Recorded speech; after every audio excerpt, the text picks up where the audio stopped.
Waalaikumsalam.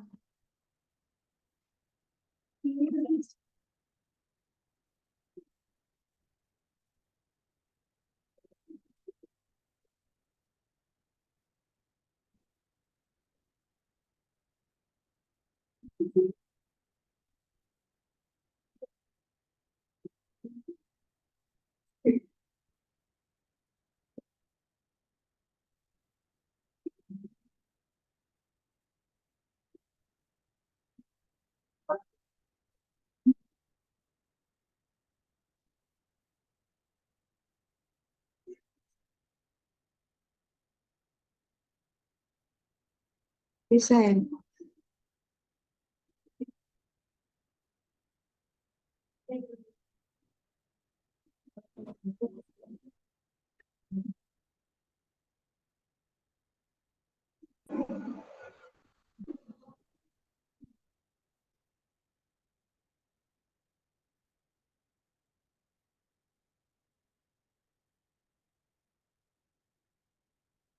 Kok nggak bisa ya?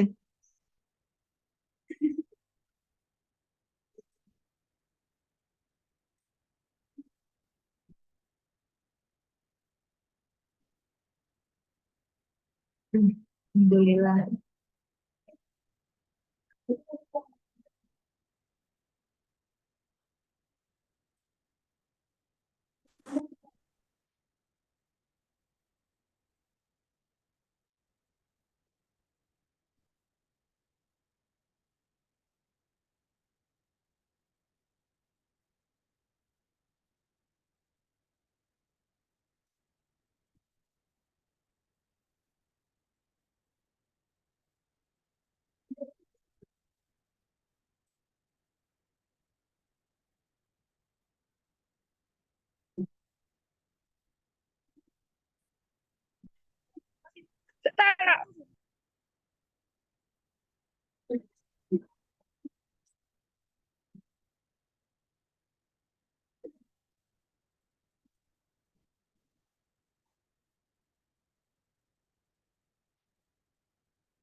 Ya, baik. Setelah kemarin kalian mengerjakan ini, nggak ada masalah ya, TS-nya. Nah, eh, jadi kemarin itu dari sekian banyak mahasiswa, gitu ya, dari 3 kelas, itu hanya 3 orang kalau tidak salah yang eh, WA saya. Ada yang nggak tahu kalau ternyata ada EC-nya, hanya mengerjakan gandanya saja gitu kan. Terus ada yang pokoknya terlambat dan sebagainya, ada yang nggak bisa ikut. Nah, itu dari sekian banyak mahasiswa hanya 3 orang saya kira yang WA saya, sehingga eh, Waalaikumsalam, sehingga saya putuskan untuk tidak memberikan ujian susulan, ya, karena yang lain berarti kan nggak ada masalah. Dari 3 kelas hanya 3 orang yang bermasalah, sehingga saya anggap 3 orang ini yang apa namanya, saya tidak tahu apakah kurang teliti atau bagaimana gitu ya. Karena kan sudah jelas soal pilihan ganda kelas ini, soal esai kelas ini kan sudah disebutkan jelas. Jadi tidak mungkin tidak tahu dan hanya mengerjakan yang ganda saja. Mosok waktu 1 jam itu, bahkan 1 jam lebih bisa jadi, hanya untuk mengerjakan pilihan ganda yang hanya berapa butir soal saja, ya kan? Sangat tidak masuk akal, gitu ya. Nah, sehingga eh, saya rasa apa, nggak perlu ujian susulan. Oke. Nah, oke, sekarang kita masuk ke pertemuan ke Kalau di materi ini pertemuan ke-9, tapi di e-learning insya Allah tetap saya tulis ke-8 karena saya tidak tahu UTS itu dihitung TM8 atau tidak gitu ya. Jadi di e-learning tetap saya kira TM8 ya. Baik, saya langsung share screen. Oh ya, sudah saya admit all. Sebentar.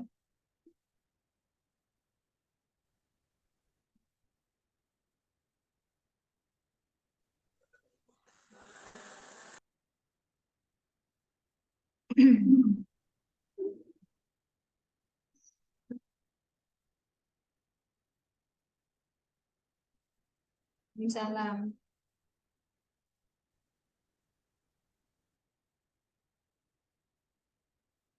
Ya, jadi hari ini kita akan membahas tentang ekspor, ya, impor, dan counter trade. Ya.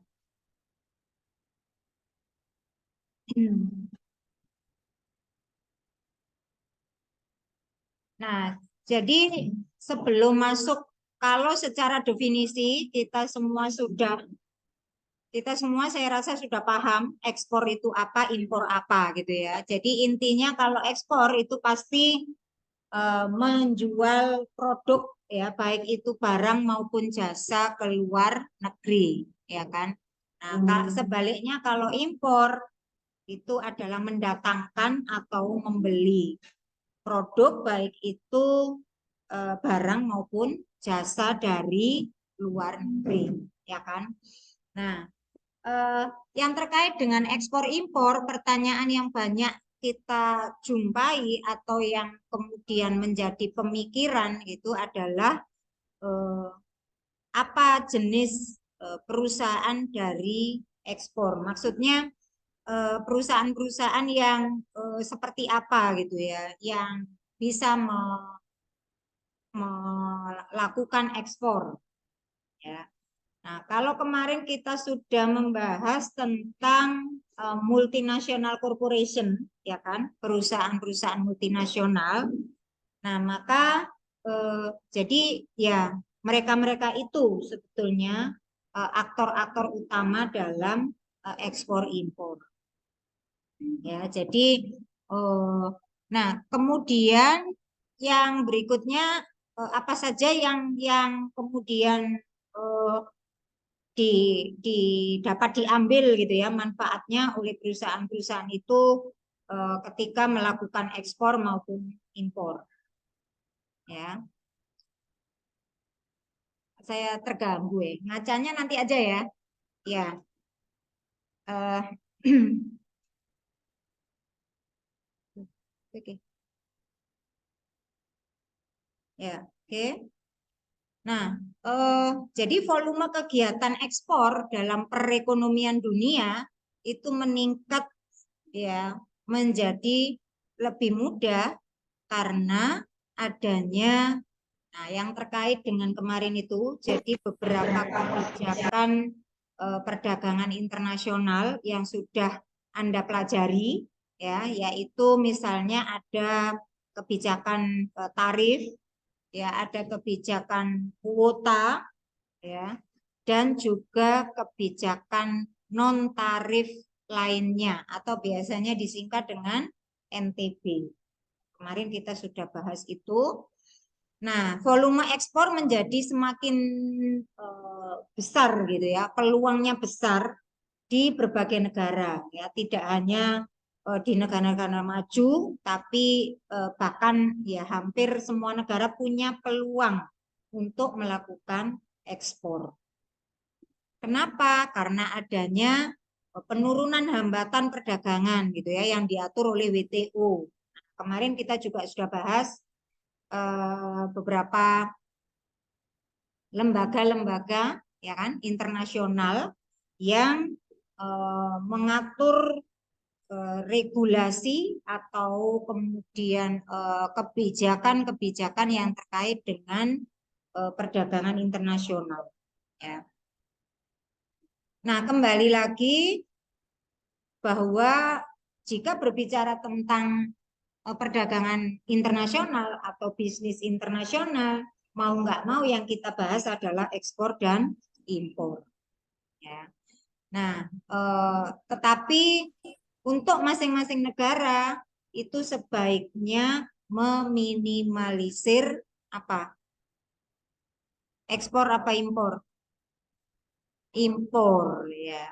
Jadi sebaiknya meminimalisir impor, mengurangi impor, meningkatkan ekspor.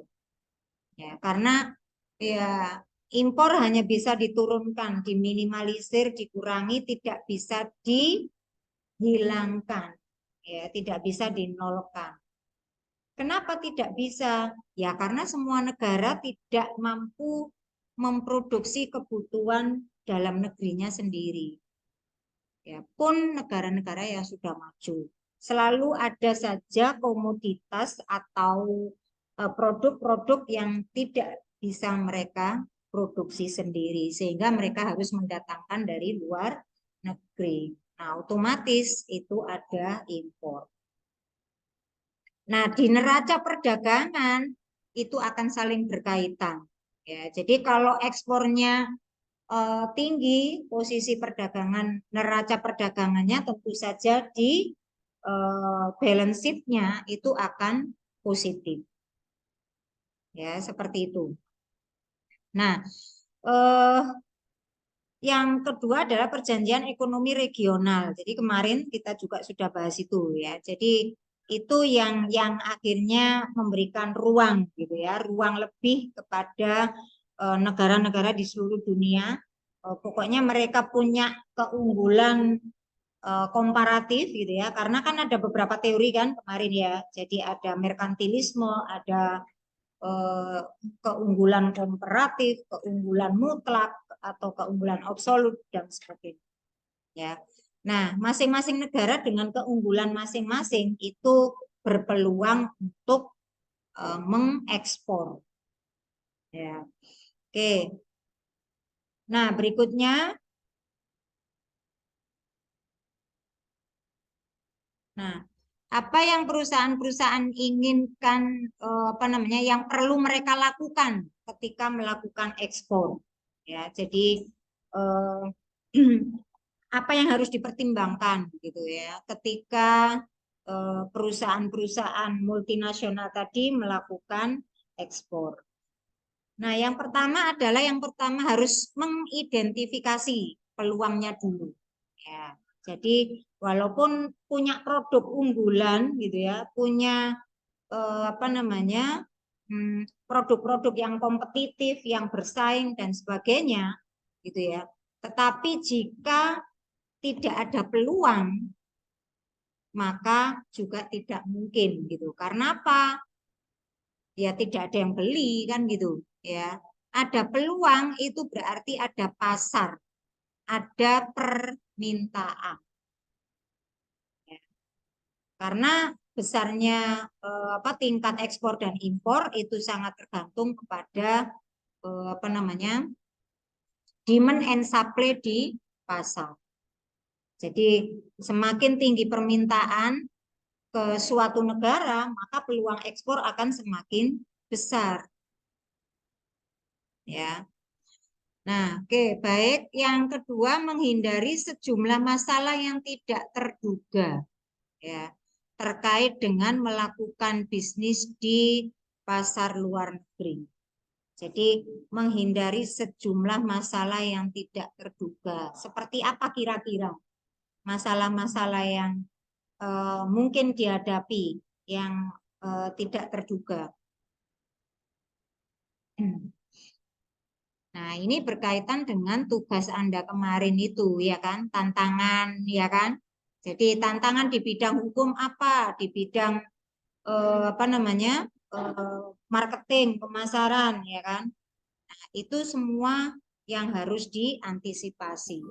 Jadi baik perusahaannya maupun oleh negara. Jadi semua perlu mengantisipasi itu. Nah, terus kemudian yang ketiga menjadi akrab dengan mekanisme pembiayaan ekspor dan impor. Jadi mekanisme pembiayaan artinya harus benar-benar apa ya, menyiapkan gitu ya, menyiapkan pendanaan karena mengekspor itu juga butuh biaya, ya butuh biaya. Jadi ketika berpeluang melakukan ekspor, jangan hanya memikirkan keuntungannya dulu, gitu ya. Sehingga lupa kemudian tadi itu termasuk apa namanya mengantisipasi permasalahan-permasalahan yang mungkin terjadi, terus kemudian yang terkait dengan pembayaran, ya. Jadi harus sudah paham mekanisme pembayaran yang berlaku secara internasional seperti apa, ya. Oke. Yang keempat, belajar di mana untuk mendapatkan asuransi pembiayaan dan kredit ekspor. Ini berkaitan antara nomor 3 dan nomor 4. Ya, jadi manajer perusahaan multinasional itu dituntut untuk lebih aktif gitu ya, mencari peluang-peluang pendanaan ya dari pihak ketiga. Jadi pihak ketiga itu siapa? Siapa kira-kira?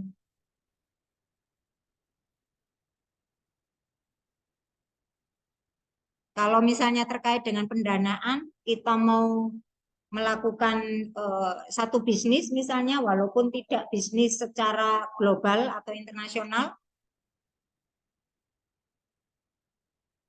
mungkin Mbak yang kudung hitam atau kudung oranye,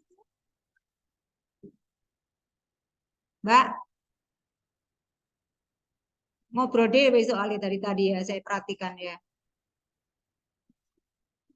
Oh nggak ngobrol, kayaknya ngobrol deh. Oh gitu. Oh ya wes. Oke.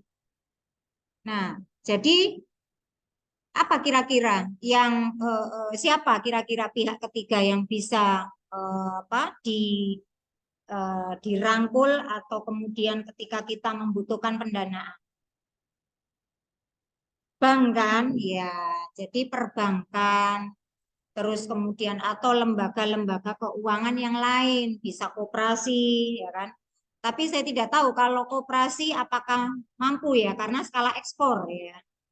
Jadi biasanya kan ya nun sewu biasanya pendanaan untuk koperasi itu kan terbatas gitu ya. Sedangkan ekspor itu kita butuh dalam jumlah besar, ya kan? Nah, jadi kemungkinan itu. Terus belajar bagaimana menghadapi risiko nilai tukar. Jadi eh, kembali bahwa besarnya biaya, ya kan, itu juga sangat dipengaruhi oleh kurs, ya kan, nilai tukar, ya. Terus apalagi tingkat suku bunga, ya. Jadi itu sangat berpengaruh terhadap pembiayaan atau pendanaan. Sehingga para manajer perusahaan multinasional harus juga belajar itu, gitu ya. Jadi orang marketing perlukah mengetahui neraca? Ya, ya. Jadi orang keuangan apalagi misalnya, gitu ya. Nah, Bu, kalau SDM neraca kira-kira dibutuhkan untuk apanya? Misalnya biaya training, ya. Kalau kita perusahaan yang mau ekspor, sedangkan karyawannya nggak tahu apa itu ekspor, bagaimana prosedurnya dan sebagainya, ya kan? Nah, mereka kan juga harus diikutkan training. Nah, bisa jadi membutuhkan informasi juga yang terkait dengan neraca, anggaran dan sebagainya. Ya, tergantung kepada apa pemahaman masing-masing. Nah, berikutnya.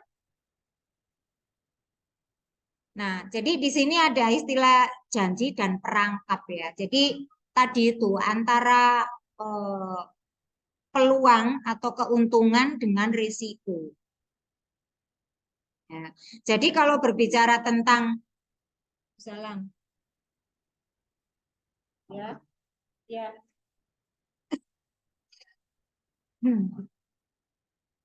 Oke, salam. Ya, ya Mas.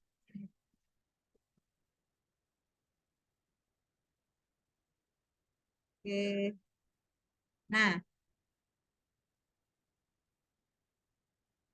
ya. Nah, kemudian yang sering menjadi pertanyaan berikutnya, apa sebetulnya manfaat dari ekspor?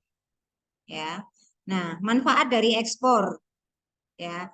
Anda bisa mencari mungkin manfaat lainnya. Nah, tapi yang 3 poin yang terpenting adalah yang pertama adalah menjadi besar tentu saja, ya, karena peluang ekspor itu tentu saja kemudian skala perusahaan akan jadi lebih mengglobal kan gitu ya. Oke. Nah, seluruh dunia adalah pasar yang jauh lebih besar daripada pasar domestik. Tentu saja, ya. Oke, kemudian perusahaan besar mungkin proaktif dalam mencari peluang ekspor baru, tetapi banyak perusahaan yang lebih kecil mengambil pendekatan reaktif untuk mengekspor. Ya, apa sih yang dimaksud di situ? Ya, jadi bahwa perusahaan-perusahaan multinasional itu harus yang dimaksud di sini adalah baik pimpinan maupun terutama para manajer ya. Itu. Para manajer perusahaan-perusahaan multinasional mereka dituntut proaktif untuk selalu mencari pasar ya, mencari peluang untuk ekspansi ya. Jadi melebarkan sayap. Jadi kalau sudah bisa berbisnis ke salah satu negara, sangat memungkinkan mereka untuk mencari peluang di negara yang lain. Seperti itu, ya. Nah, kemudian banyak eksportir pemula mengalami masalah yang signifikan, ya, ketika pertama kali mencoba melakukan bisnis di luar negeri, ya. Sering mereka pada menindaklanjuti peluang berikutnya. Resource maksudnya ya, sumber ya, sumber-sumbernya ya, jadi sumber daya mereka ya, yang terutama masalahnya berkaitan dengan sumber daya. Nah, yang dimaksud di sini berhubungan dengan apa? Sustainability bisnisnya. Ya, jadi kalau pertama berhasil melakukan ekspor, nah untuk berikutnya seperti apa? Itu yang juga harus diantisipasi. Jadi keberlanjutan itu yang penting. Apalagi era sekarang, ya selalu ada sustainability. Sustainability itu di hampir semua aspek. Ya, jadi keberlanjutan kita itu ke depan itu bisa dijamin enggak? Apapun bidang kita, ya. Nah, apalagi ekspor. Ya, jadi kalau eh, pertama sudah bisa melakukan ekspor, nah untuk berikutnya ada jaminan nggak masih bisa? Ya, nah apa yang bisa menjamin itu tadi minimal harus proaktif untuk mencari peluang. Oke, oke sebelum saya lanjut, salam. Oke, sebelum saya lanjut, yang di sini kemarin yang bermasalah tentang UTS-nya siapa? Kamu ya? Masih ya? Afif, siapa? Afif, Al-Adib ya? Al-Adib itu di sini apa? Oh, Vicky. Yang WA Bu Rini siapa? Nah, tadi sudah sempat join Zoom atau belum di awal? Bu Rini sudah menjelaskan tadi? Oh, masih bisa. Oke. Ya, jadi mungkin eh, apa namanya, perlu saya sampaikan lagi ya bagi yang baru datang mungkin ya. Saya apa namanya, terkait dengan UTS maksud saya ya. Jadi saya informasikan bahwa dari 3 kelas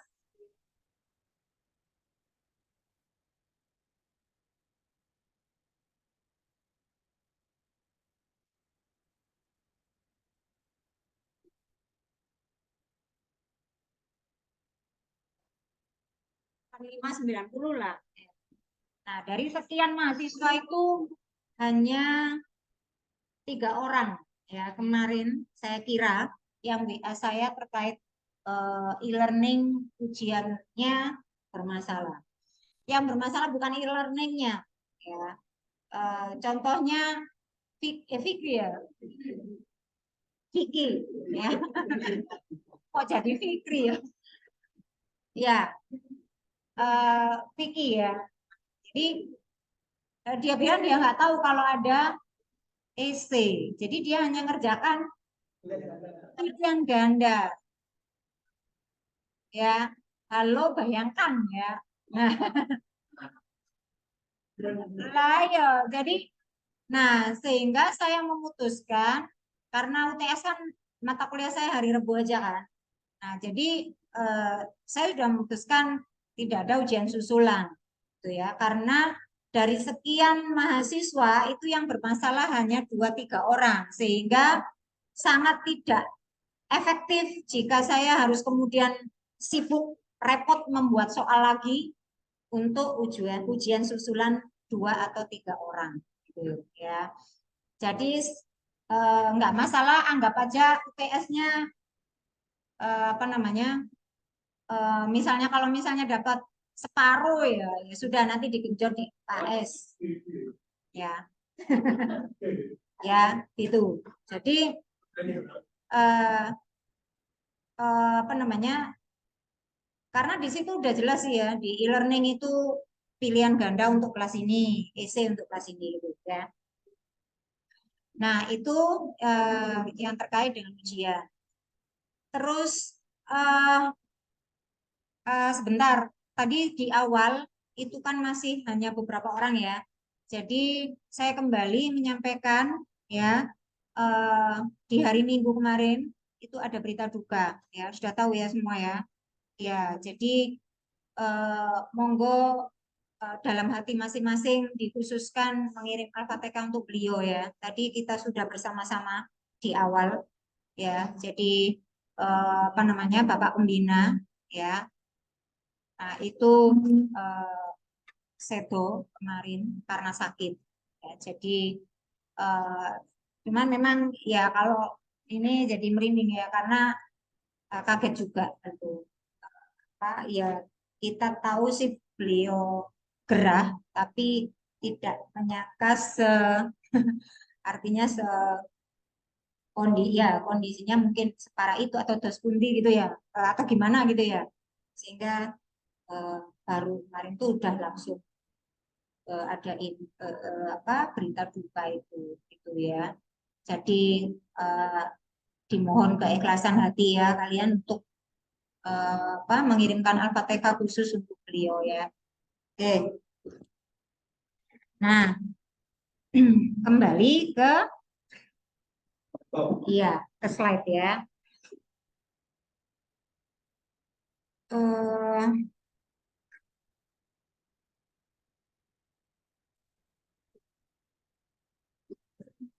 semua sudah tahu beliau kan ya. Nanti jangan-jangan ada yang nggak tahu, saya ngendi beliau gitu. Oh nggak tahu. Wah, iya nggak tahu. Kita biasa manggil beliau itu Pak Dani aja, ya Pak Dani. Ya Pak Dani Yayasan gitu udah semua tahu ya. Karena ada Pak Dani Visip. Tahu Pak Dani Visip nggak tahu ya? Ya dosen Visip. Nggak, barangkali taunya kenapa kalau Pak Dani Visip barangkali karena Pak Dani itu kan ngajar yang mata kuliah lintas universitas itu loh, nggak tahu apalah yang berkaitan dengan sospol atau apa, pokoknya itu. Ya, kenapa? Pak Ferdi. Sampai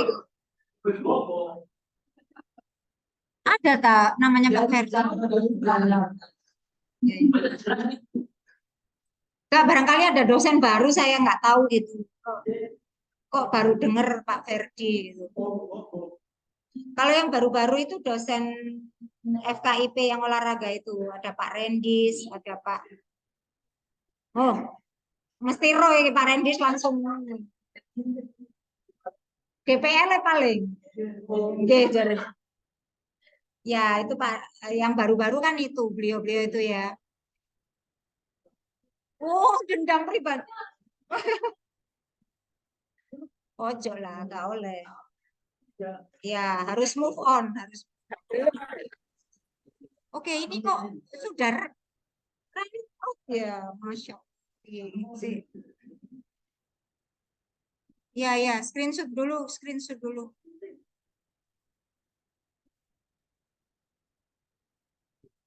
Ayo, ayo, ayo.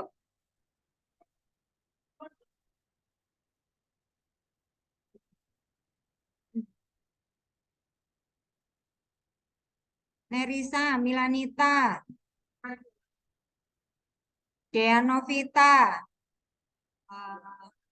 Itikaf, proses ya. Ya, aku kok baru masuk sih. Oh, ya. Wes, gak apa-apa. Ya, wes ya, satu, dua, tiga.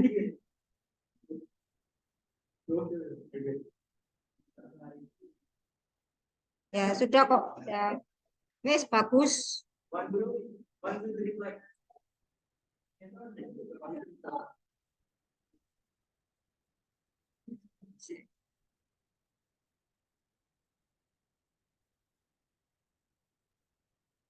Hari ini berarti harus eh,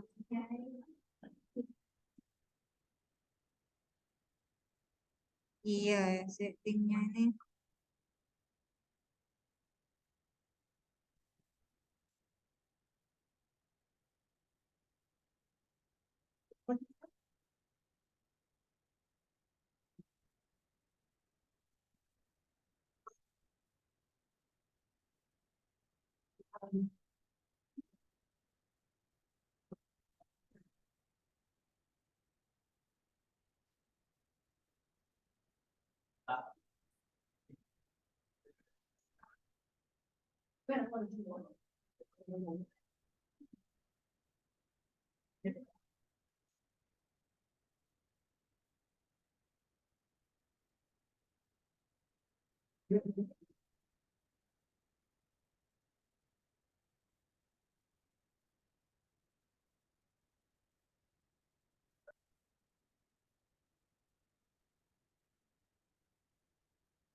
Oke, tadi sudah saya stop share ya.